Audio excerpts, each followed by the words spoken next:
video. Marami sa mga video ni Pastor ay hindi ko na sasagutin kasi hindi naman halos dumirekta sa akin.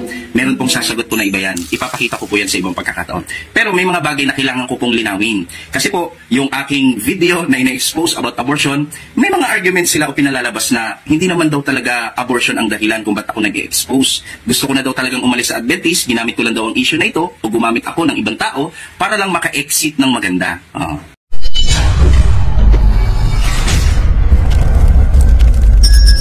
Isang pamamaraan na ginagawa ng defender, itinatanim sa isip ng mga miyembro kapag napahihiwatigan na nila na tila baga lumalaban sa aral o pananampalataya ang isang tao. Subalit, gaya ng aking binabanggit, hindi po ako lumalaban, hindi po ako nagsasalita against sa Seventh-day Adventist, kundi kung ano yung katotohanan na dapat matanggap ng isang miyembro. Ito po ang ating ina-expose po, ipinapahayag.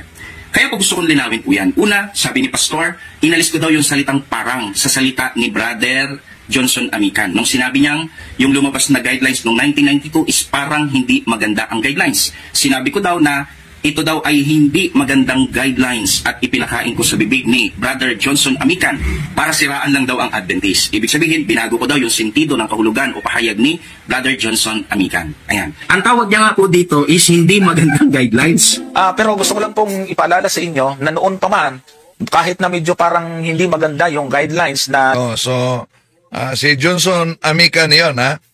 Kahit parang hindi maganda. So kitang-kita niya na hindi maganda.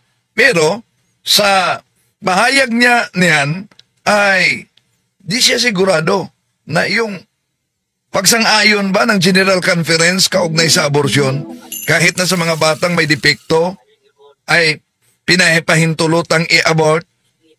Ang termino dito, parang hindi maganda. Bakit? Nagagandahan ba siya?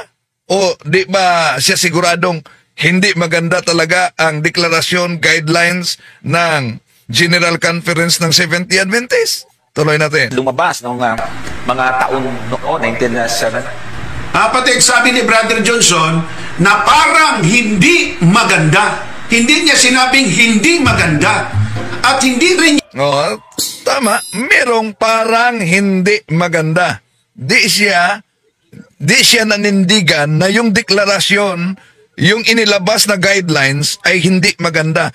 Pero meron na siyang naramdaman na parang hindi maganda. Kaya ipinaliwanag kung bakit parang hindi maganda ang sinabi ni Brother Johnson. Pinagpuputol-putol niya lang. Tingnan ninyo mapatid. Tuloy natin, ha?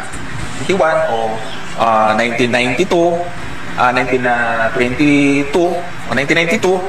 Pero gusto ko lang pong ipaalala sa inyo na noon pa man, kahit na medyo parang hindi maganda yung guidelines na lumabas nung mga taon noon, 1971 o 1992, mga taon noon, 1971 o... yan ha, mga taon.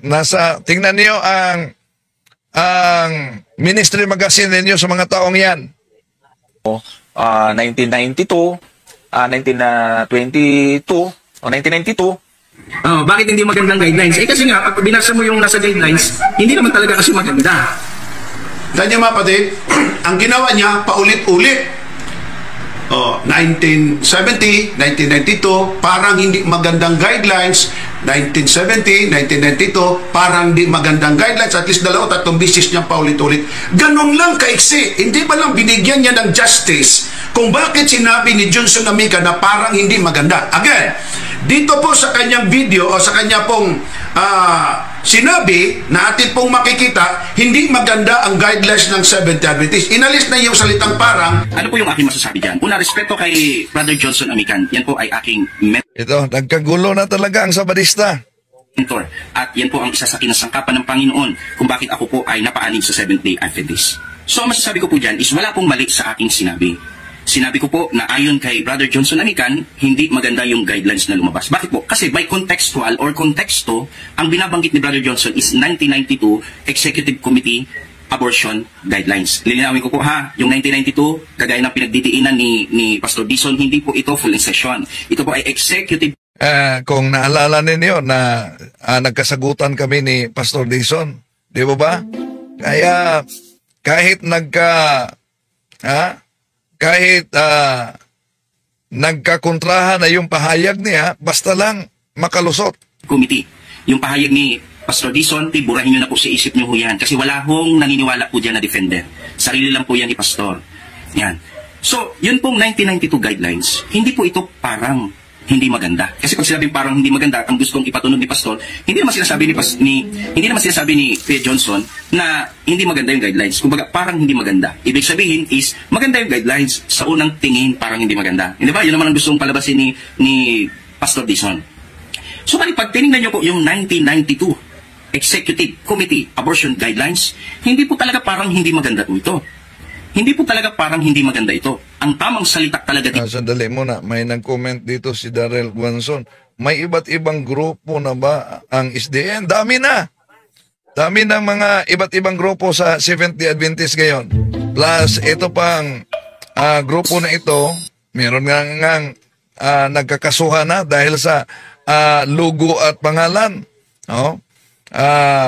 Pero ito ay kaisara ito sa kay Pastor Chris Bacalares, kay Pastor Cesar Dison, ngunit dahil naka-publish kasi sa kanilang ministry magazine ang deklarasyon ng General Conference guidelines kaugnay sa abortion. Ito is hindi magandang guidelines. Bakit? Kailan naman naging parang hindi maganda yung guidelines na abortion na pwede mong i-abort yung mga may mentally or physically defect, kagaya ng mga may Down syndrome or mongoloid? Yun, nabasa ko rin yan. Deklarasyon na yung may mga depekto sa mga bata na makita sa sinapupunan, pwede yung i-abort. Nasa guideline nila yan. Hindi maganda ba yun? Hindi po, hindi yung talaga maganda. Sapagkat marami tayong miyembro sa Adventist Church na may anak na mongoloid. Hindi nila alam, pwede pala yung i-abort sa 1992. So, nagtanong dito si kapatidan Robert Villarin, si Dinmar, anong SDA? Si Dinmar, kasama nito. Kasama si Dinmar dito. Although, ang dami ng faction ng SDA, pero si Dinmar kasama sa grupo nila. Abortion guidelines. Official po ito. Official na guidelines ng Seventh-day Adventist sapagkat ito po ay pinagtibay sa Executive Committee. At ito nga po yung binanggit ni Brother Johnson Amican. Kung hindi naman ito official, ba't niya naman ito babanggitin o gagamitin? So walang mali sa aking sinabi. Talagang hindi maganda yon. Sinabi lang ni Brother Johnson na parang hindi maganda sapagkat in favor sa Adventist. Sapagkat si Kuya Johnson ay nagsasalita hanggat maaari para hindi masaktan yung miyembro. Pero pag binasa mo yung guidelines, talagang hindi maganda yung guidelines na ito. Kaya sabi ni Pastor Dison, binago ko daw yung pahayag. No, wala po akong binabago. Matagal ko na pong pinatutunayan na yung 1992 Executive Guidelines na yan ay hindi maganda ang guidelines na yan. Yan po ay labag sa Biblia sapagkat sa Biblia hindi po pumapayag ang Diyos na ipa-abort o patayin ang isang sanggol kung ito ay magiging mongoloid o kaya bunga ng rape at incest. Kasalanan ang rape at incest pero walang kamali-mali ang bata doon. Hindi niya ginusto yon. Wala siyang plano na mangyari yon o maging bunga sa ganong sitwasyon. Ang Diyos ang may karapatan kung magpapatuloy ang bata o hindi. Pero sino man, even yung magulang, walang karapatang magpasya. Lilinawin ko po, even ang magulang, walang karapatang magpasya kung bubuhayin o hindi ang sanggol. As long as nabuntis ang magulang, bagamat hindi maganda ang bunga ng rape at incest, hindi po tama na ang magulang magpapasya na yan po ay ipa-abort. Bawal po yan sa Biblia. Ang kasalanan ng General Conference naglabas ng guidelines na pinahihintulutan as long as yung magulang ay magpapasyang ipa-abort po ito. Kaya marami po ang naipa-abort ng dahil sa guidelines na yan patungkol sa mga walang kalaban-laban na bata. Kaya po bilang sagot, wala po tayong binago. Yun po talaga ang kahulugan nun. Kasi pag tinignan mo yung guidelines na lumabas noong 1992, ito po ay hindi maganda ang guidelines. Kaya